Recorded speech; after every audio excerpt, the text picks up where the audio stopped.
everyone, for today's video we're gonna be doing an Oreo cake made from this Oreo biscuits that we have bought. So for this video, isang pack lang ng Oreo biscuit ang ating gagamitin. So mag-iiwan lang tayo ng isang biscuit na hindi natin ika-crush para magamit natin siya later kung gusto nyong maggawa ng design sa cake. So first step, ipaghiwalay lang yung biscuit at saka yung kanyang filling. And then for this video, I decided not to ruin the shape of the filling kasi gagamitin ko siya later.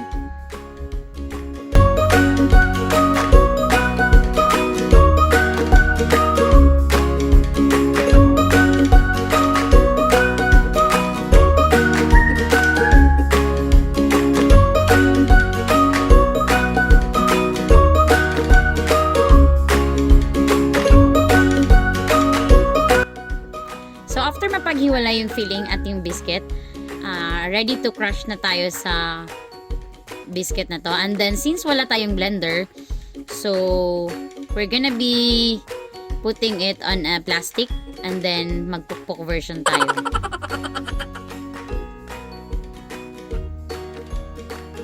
So you can use any material or kung anong available sa inyo dyan para makrush yung Oreo. So it's very important na equally na-crush mo siya. Same yung kanyang granules after mo siyang ma-crush.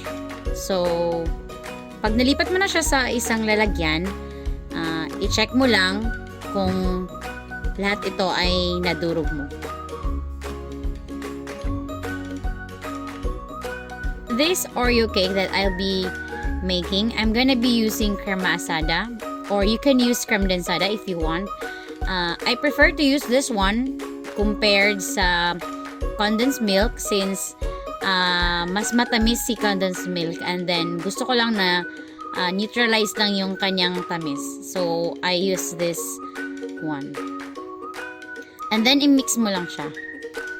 And then, sa separate bowl, you can mix all-purpose cream and the crema asada. Gagamitin ko siya later for the filling and the final touch ng Oreo cake natin. So, mix lang. So, if napapansin nyo, hindi ako nagme-measure and hindi ko rin kayo mabibigyan ng measurements since mahilig ako sa tansya-tansya lang. Next is, kunin na natin ang sliced bread and then tanggalin natin lahat ng kanyang gilid, yung matitigas na part. So, you can use any bread na available sa bahay nyo. Next is yung butter. Ilagay lang natin siya sa gilid ng lalagyan para pag steam natin mamaya, hindi siya dumikit. So, this is the step na gagawin ko para sa layering ng cake. Charot. Gusto ko lang na ganito siya. Ano lang, trial. So, after mo nilagay yung separate mo na mixture ng all-purpose cream and crema asada, pwede mo nang ilagay ang na-mix mo na Oreo biscuit at yung crema asada.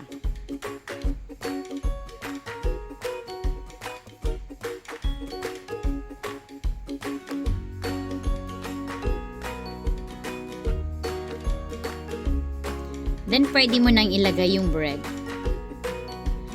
So, just make sure na yung pagkalagay mo ng bread is compact talaga siya. I mean, wala talagang space.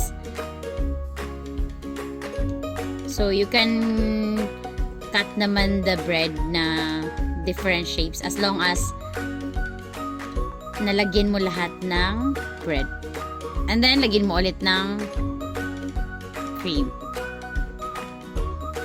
Then, ulit lang. Lagay mo ulit yung Oreo mixture mo.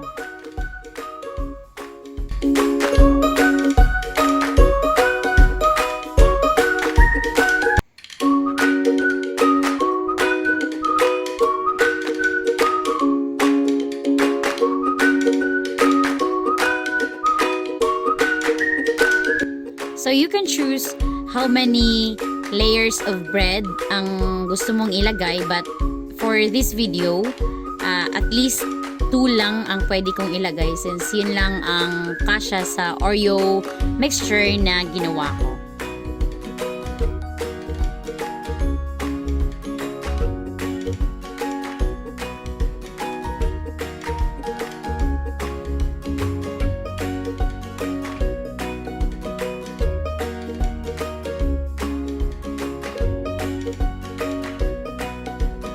So guys, ready na tayo na steam yung Oreo cake na ginawa natin. So let's just leave it for like a few minutes. A few minutes later.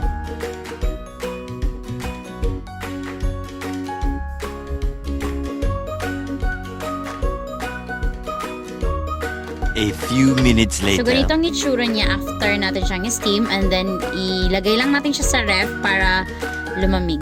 Many hours later.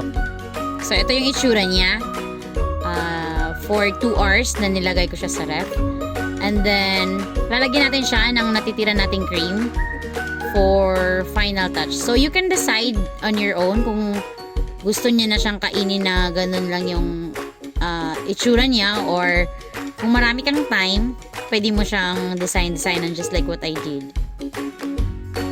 Ayan, so wala lang akong magawa sa live kaya nilagay-lagay ko lang siya.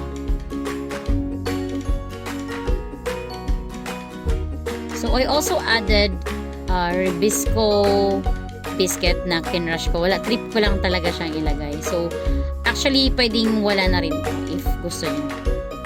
Pero kung trip nyo, pwede din naman. And then etong Oreo na iniwan natin kanina. So ito yung purpose niya, kaya nagtira ako ng isa.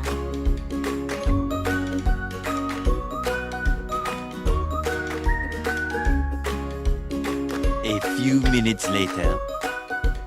So this is a finished product ng Oreo cake na ginawa natin.